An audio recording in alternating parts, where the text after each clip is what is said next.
Bueno, tenemos otro presidente sentenciado. Alejandro Toledo ha sido sentenciado a 20 años y 6 meses de prisión. De hecho, es el primer expresidente condenado por el caso Odebrecht. El rostro, por supuesto, de Alejandro Toledo, primero, claro, tiene una risa nerviosa y todo lo demás, pero luego, durante las audiencias y durante este último tramo de este juicio, ha sido de una profunda consternación, porque imagínense cuál es su final político.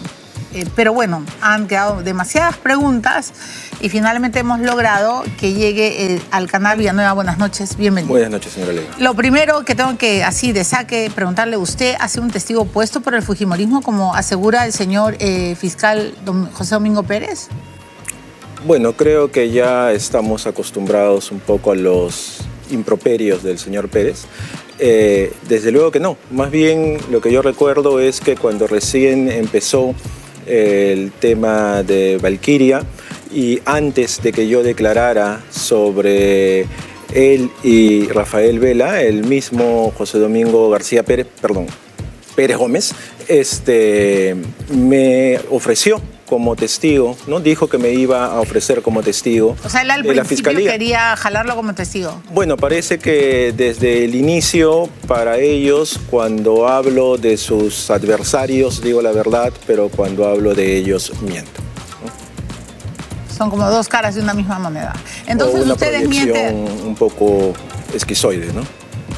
Bueno, entonces usted hoy día desmiente haber sido puesto por el fujimorismo. Yo no he tenido contacto con ninguna persona del fujimorismo. Claro, yo leí en algún momento una frase, he leído varios rompecabezas, finalmente ya lo tengo presente de todas sus declaraciones, pero en algún momento leí que usted hablaba básicamente porque quería reivindicarse con su propia historia, con su familia, sabía que había actuado mal, pero sí le quiero preguntar, detrás de todo este testimonio, ¿ha habido un impulsor principal, alguien que le haya aconsejado, Jaime, habla todo lo que sabes o te vas preso?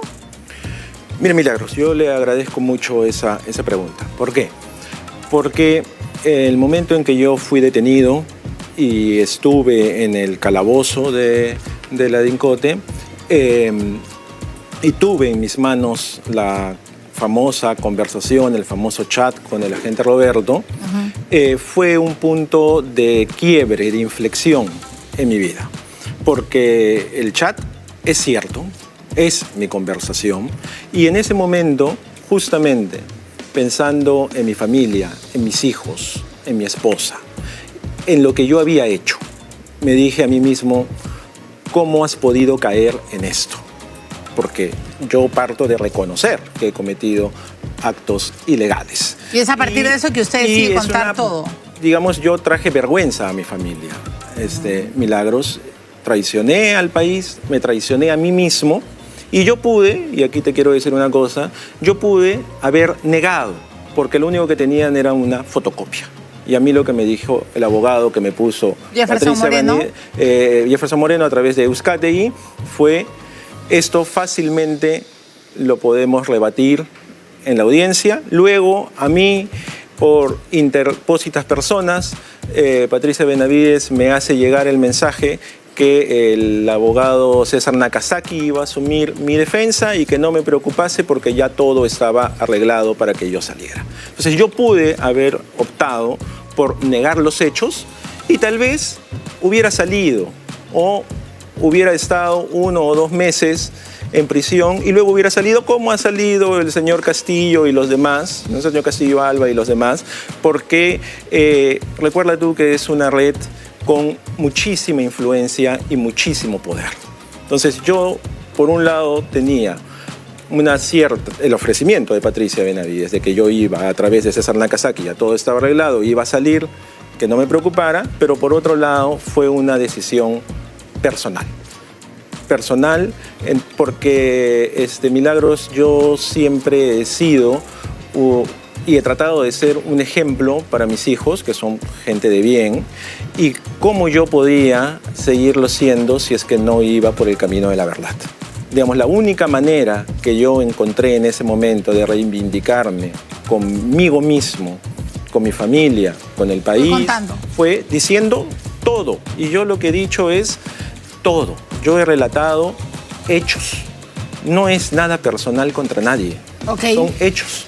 Bueno, entonces vamos a ir a la pausa porque evidentemente sale Castillo Alba, uno de los que usted desnuda o denuncia, y la Fiscalía dice que, bueno, que nada se ha podido corroborar y finalmente le dan comparecencia sin restricciones y donde incluso se habla de ciertas contradicciones de su propio testimonio y por supuesto vamos a hablar de eso, pero también están todos los relatos sobre sus ex amigos, sobre Rafael Vela, sobre José Domingo Pérez y sobre el propio Gustavo Gorriti, que pues le han tirado barro con licuadora a usted, diciéndole un gran desinformador y mentiroso, porque usted ha provocado un terremoto de grado 9, pero ustedes eran hermanitos, ¿no? Usted y José Domingo Pérez eran hermanitos. Usted ha dicho que casi lo nombró, que el nombramiento se lo debe a usted, y me gustaría escuchar hoy día, contarnos hasta dónde llegó su hermandad con José Domingo Pérez.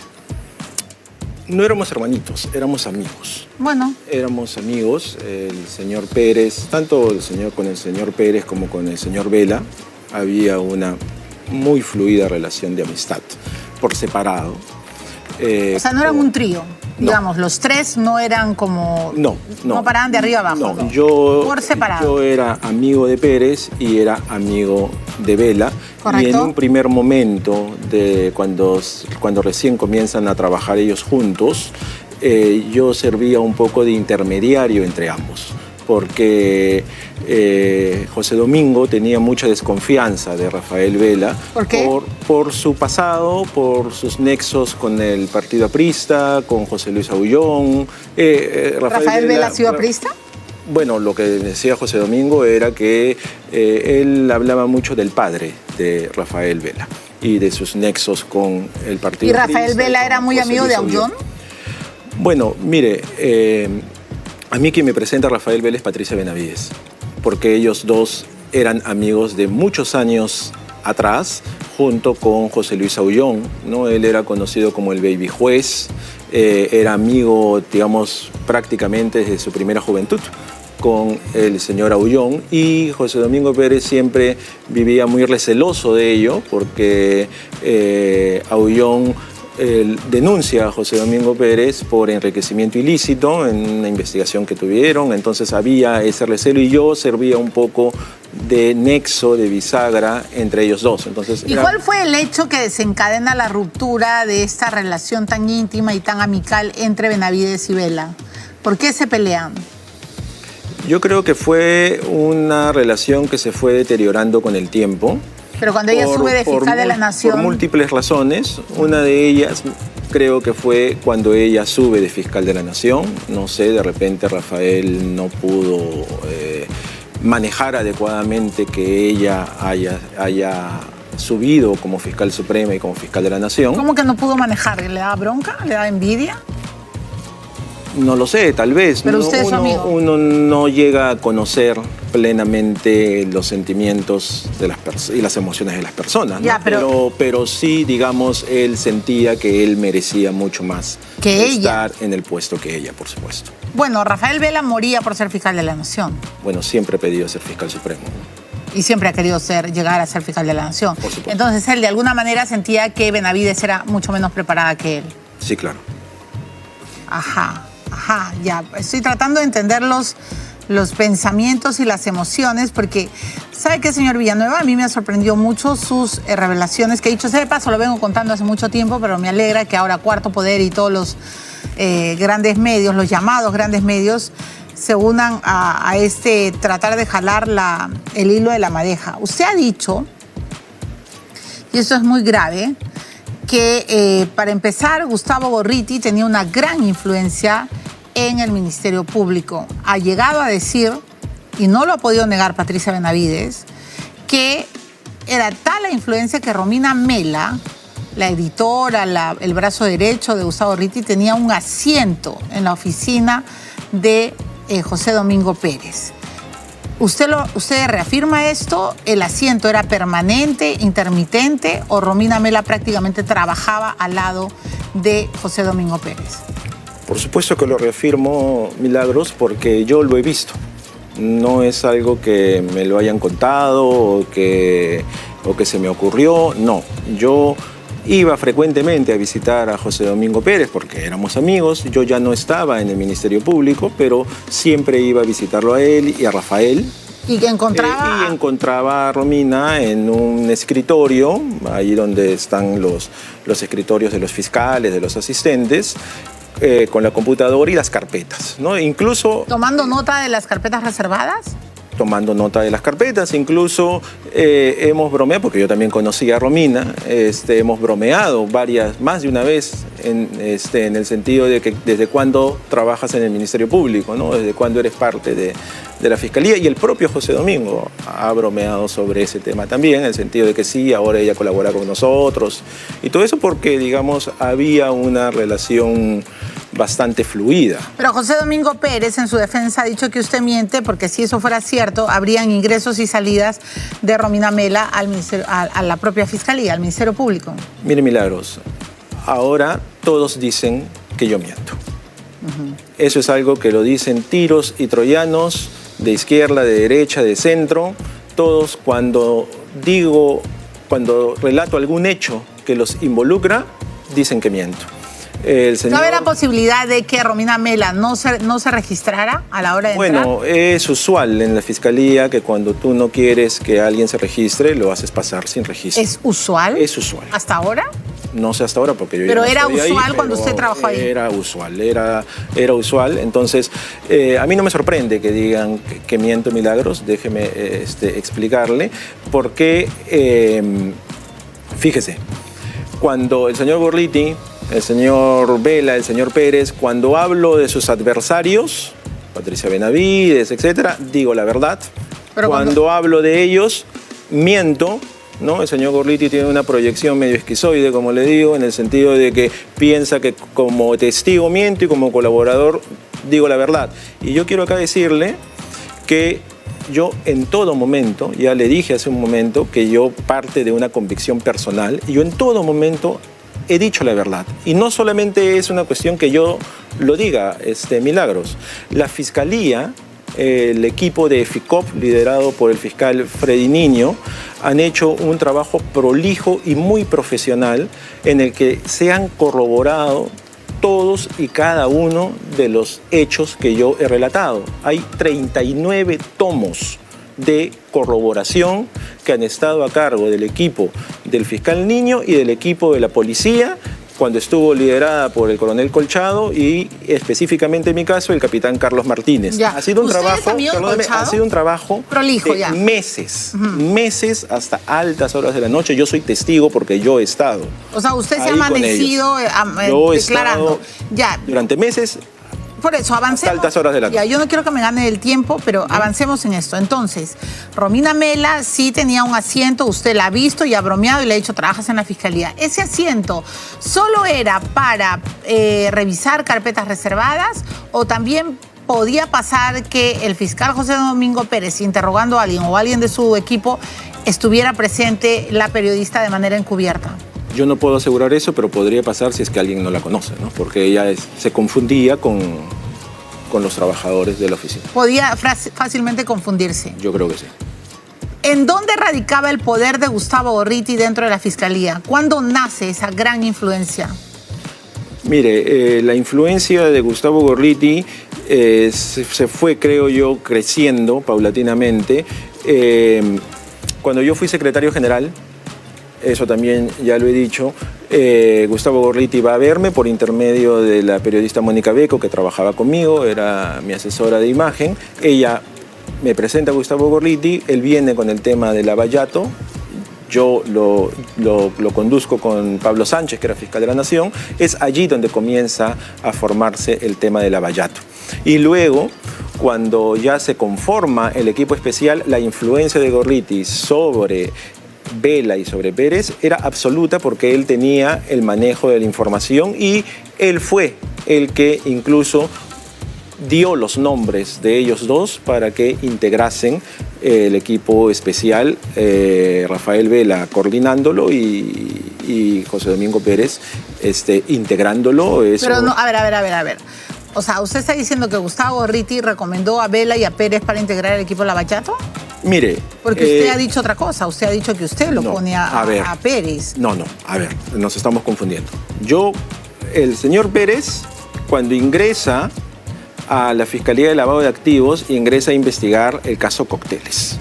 Yo lo propongo para que él investigue el caso, porque estábamos buscando un fiscal lo suficientemente loco y valiente como para que enfrente la investigación contra la señora Fujimori. A mí me lo presenta Miguel Girao, que había trabajado con él. Estamos hablando 2016-17. Todavía no hay Lavallato. Ok.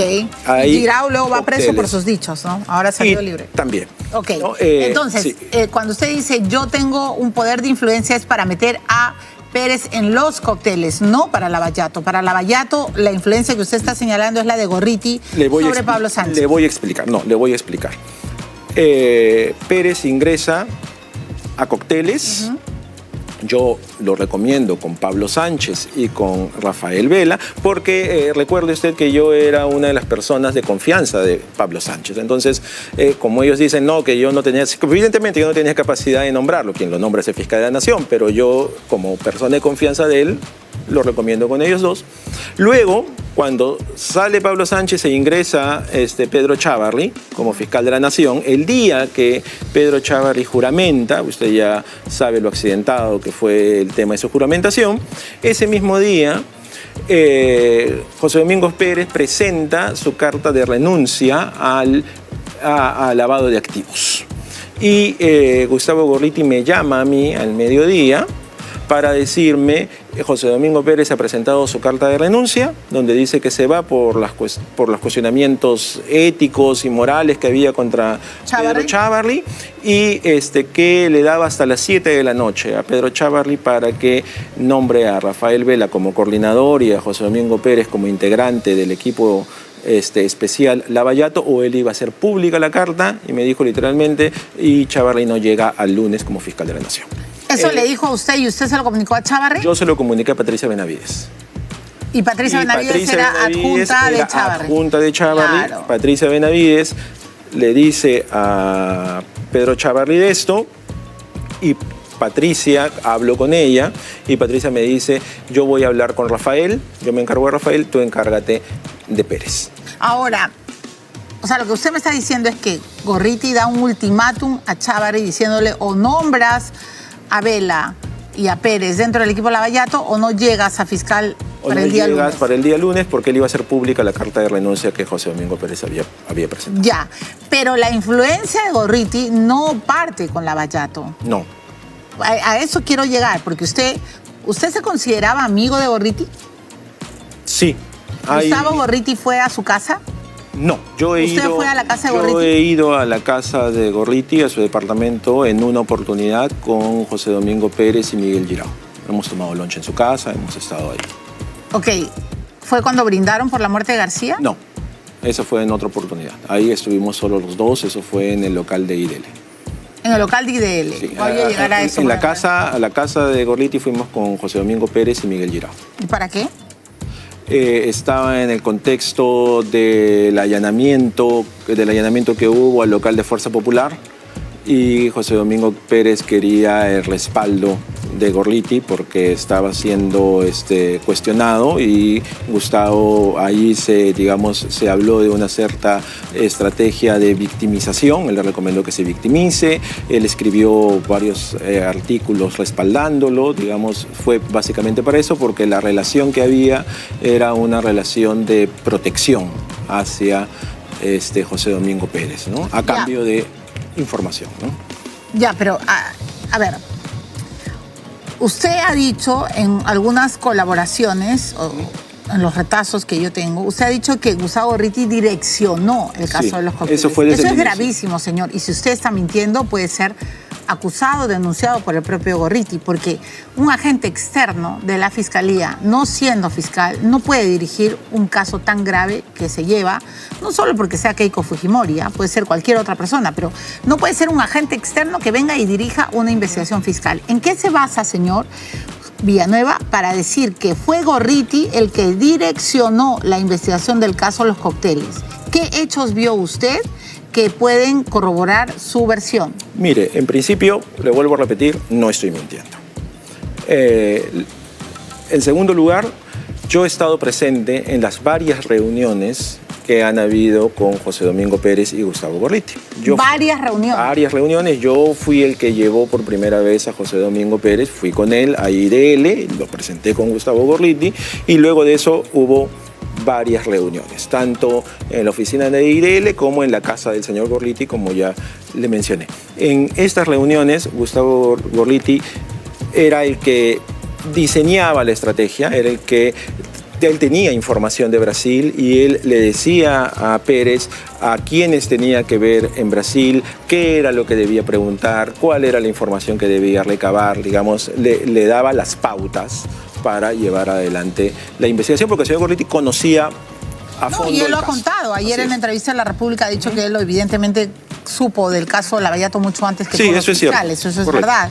Además, creo que todos lo sabemos. El caso se destapa en IDL. Así es. Pero usted nos está diciendo que él dirigía al fiscal, o sea, le decía a quién preguntar, le decía qué preguntar. Sí, claro. Textualmente, señor Villanueva. Le estoy diciendo que sí.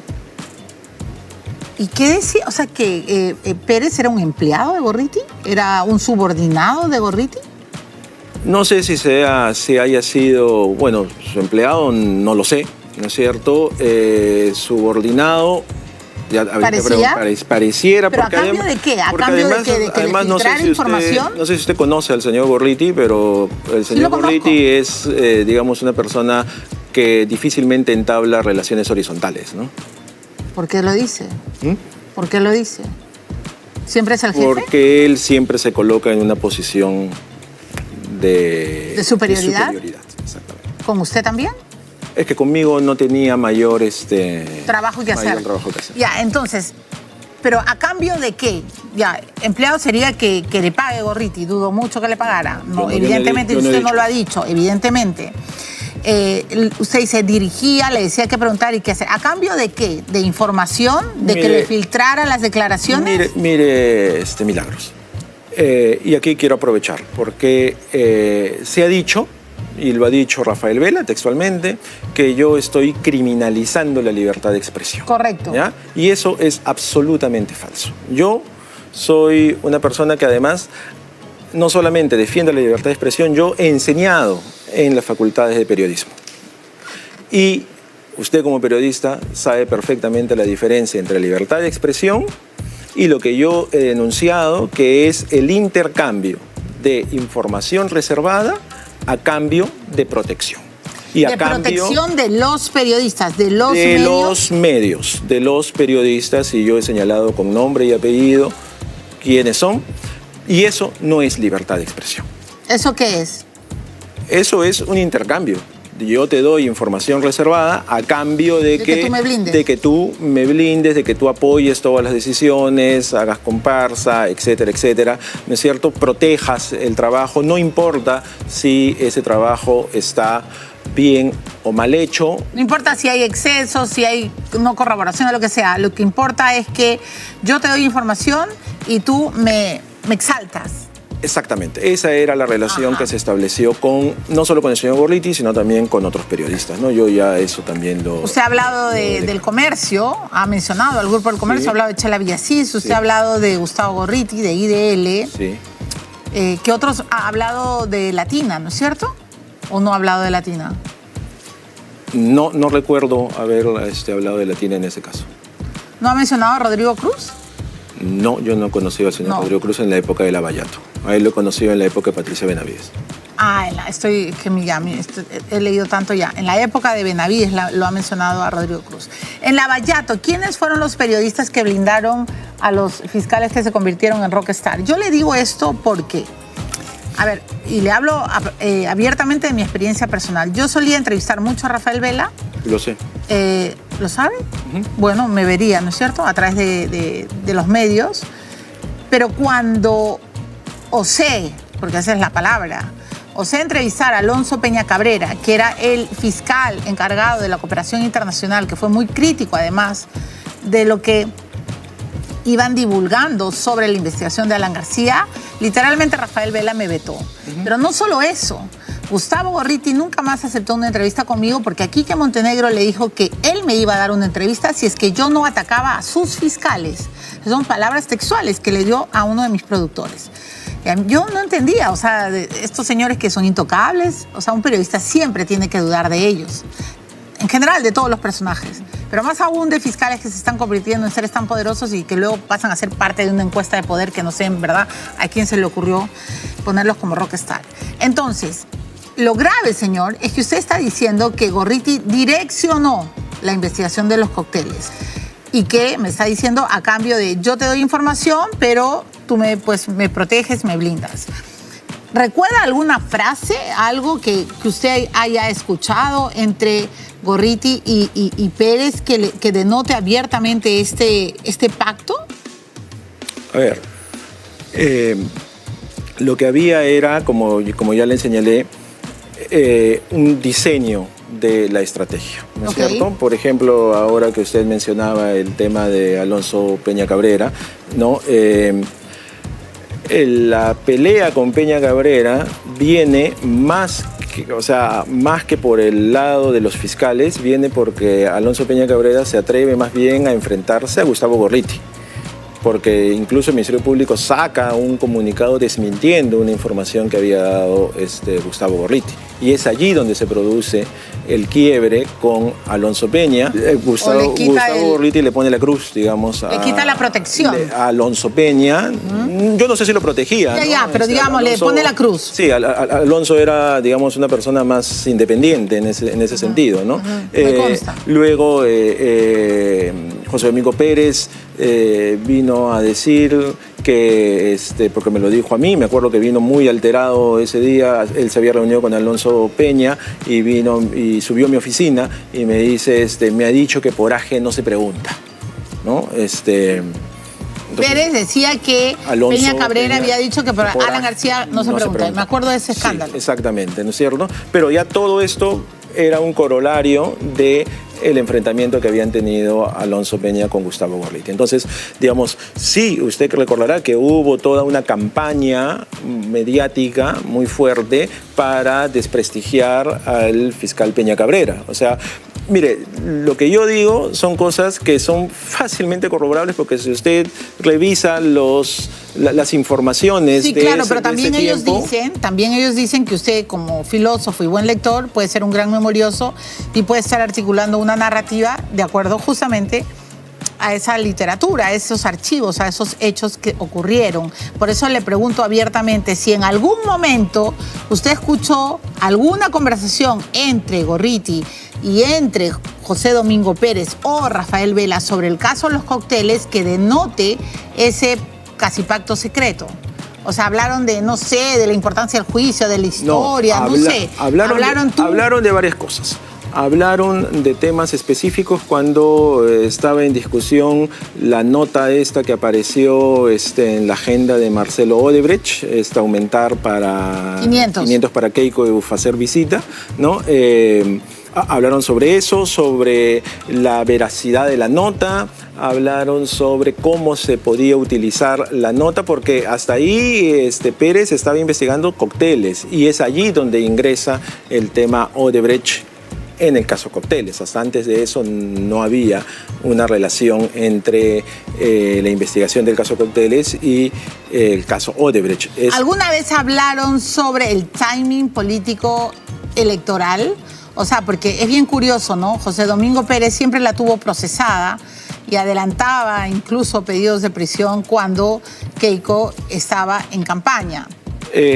A ver, el timing político sí fue un tema. Ese sí fue efectivamente un tema. Mire, esta es una investigación que viene desde el año 2015 o 16, ¿no es cierto? Son 8 años de investigación, ¿no? Para que recién llegue a la acusación. A lo que a mí me consta, y lo he dicho también, es la estrategia que se diseña para la elección del 2021, que es cuando José Domingo Pérez adelanta la presentación de la acusación contra la señora Fujimori a pocas semanas de la primera vuelta electoral. ¿no? Porque ellos, Vela y Pérez, de ninguna manera querían que la señora Fujimori sea presidente. A ver, pero textualmente lo dijeron, Keiko no puede ser presidente. Sí, claro. ¿Los dos lo decían? Los dos lo decían. ¿Con Gustavo Gorriti presente? Me consta yo nunca he estado presente en una reunión entre Rafael Vela y Gustavo Gorriti. Pero sí entre Gustavo y Pérez. Gustavo y Pérez, sí. ¿Y en esa reunión se habló de eso, de que Keiko no podía ser presidenta? Sí, claro, porque recuerde usted que del año 2016 estamos en el contexto de la mayoría parlamentaria. Ya, pero eso es gravísimo, ¿sabe? Y ya todo el mundo, bueno, y los fujimoristas siempre me tiran barro y ya creen que soy la anti, ya, en fin, no me interesa. Pero nadie puede decidir en una fiscalía, o sea, el Ministerio Público no está para decidir quién es y quién no es presidente y para tener un timing judicial que impida que alguien pase o no a segunda vuelta. No sé si me dejo entender y creo que usted es lo suficientemente inteligente. Nos está diciendo a todos los peruanos que en el equipo Lavallato, 2 fiscales muy importantes y un periodista absolutamente influyente y poderoso estaban convencidos de que Keiko no debía de ser presidenta y que para eso tenían que incluso adelantar el pedido de prisión preventiva. Estoy hablando de la acusación. Perdón, ¿de la acusación? Sí, eso es correcto. Mire, Milagros. Mire, Milagros.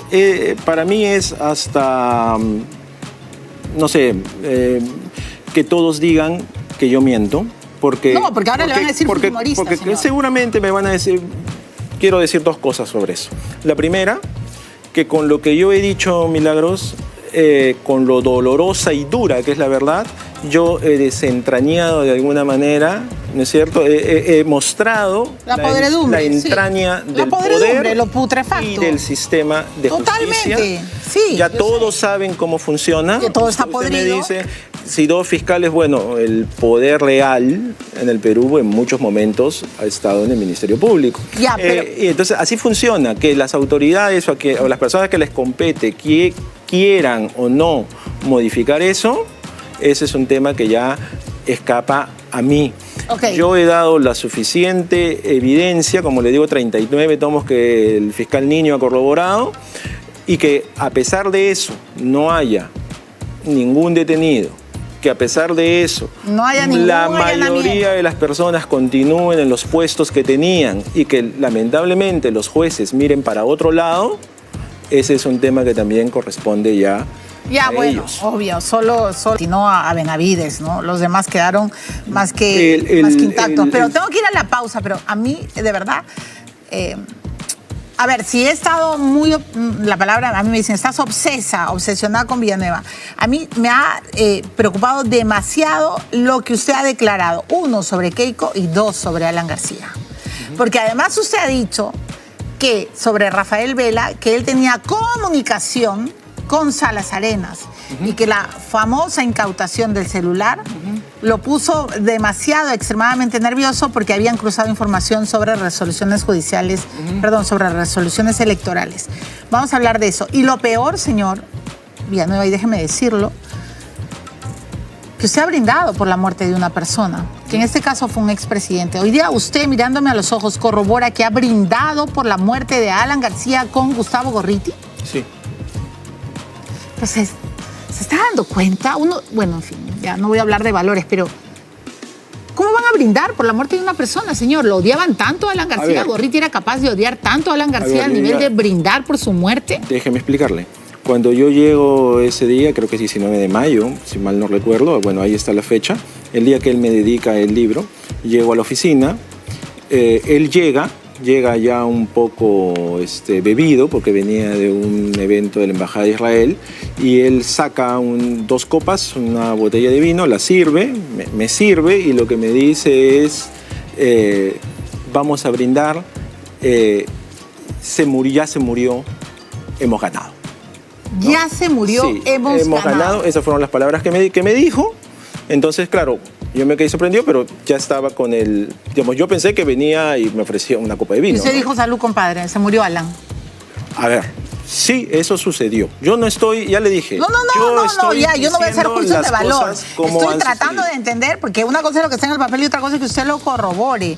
Pero además, quiero preguntar, ya tengo que ir a la pausa, ya ese rolo. Pero además, señor, tengo que preguntarle, ¿por qué rayos, si usted es tan amigo de José Domingo Pérez, por qué rayos no fue al allanamiento de Alan García. Eso espero que hoy día me lo pueda resolver. Entonces, cómo me encantaría que este programa dure 100 horas. Pero lo primero es que estamos de boca del propio señor Jaime Villanueva, que hoy es, no sé qué es usted, colaborador, testigo, ya luego me va a aclarar, está volviendo a ratificarse que Gorriti y él sí brindaron por la muerte de Alan. Ahora, ustedes me dirán, bueno, ya finalmente qué importa, ¿no? Seguramente odiaban, son antiapristas y cualquiera puede brindar. De hecho, seguramente mucha gente ha brindado por la muerte de Fujimori, no lo sé. Pero aquí lo cierto es que el señor Gorriti luego escribió un artículo donde prácticamente dijo que si él hubiera conocido al final, él hubiera dado una tregua a Alan. Y yo siempre he preguntado, ¿quién eras, Gustavo Gorriti, para dar tregua a un expresidente? De eso tenemos que hablar y eso es lo que se tiene que investigar. Y eso es lo que le joroba a Gustavo Gorriti, que su ex amigo se haya atrevido a desnudarlo. Porque me van a perdonar, pero ¿quién puede brindar por la muerte de un ser humano? Bueno, aquí lo ha dicho él y Gustavo Gorriti, y brindaron por la muerte de Alan.